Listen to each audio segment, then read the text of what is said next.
प्रणाम। बानू पहले से आराम।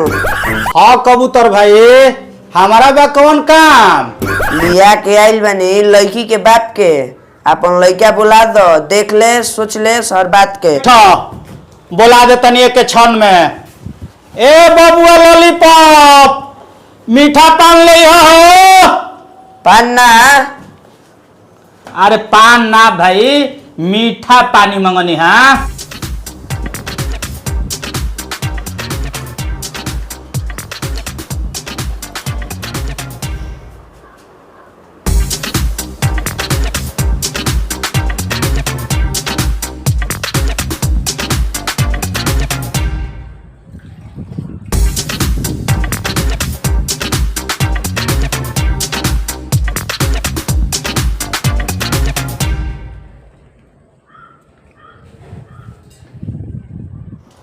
देख ल जा, अब पूछ ल जा जो पूछे के बाद। पाछा हो खत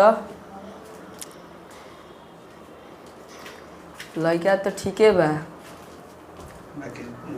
पूछाई नयका जुग के नयका पढ़ाई।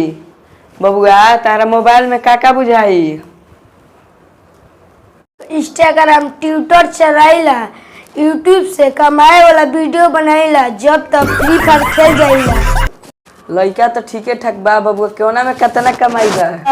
घर ही से बाबूजी की कमाई बा।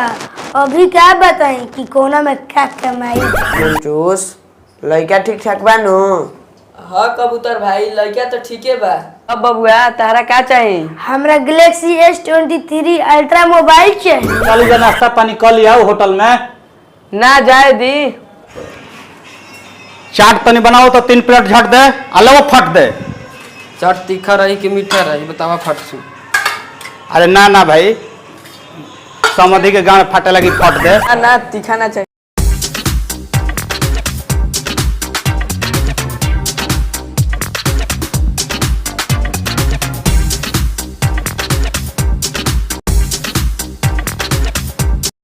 डर लागे देखी के लड़किन के झमेला हो। हमके बता दो भैया, ससुरारी में कौन होला खेला हो। लाज लगोता तोहरा से ससुरारी के बतिया बताई के। अलेत रही 100 साली माजा चुतरा में सुई गड़ाई के। कुछ और बतावा ससुरारी के, तुहरा बोल अनुभव बा। सरहज कैसन उनकर कैसन व्यवहार बा। सोचबो ना करिह, परीक्षा में दाल ना कुचाई हो। आ सरहज तोहार पूछ ली है, पेन्हले बाड़ कौन कलर के चड्डी हो। भैया ओ भैया, हम बियाह करे ना जाइम, बोले जिंदगी कुंवारे बिताइम।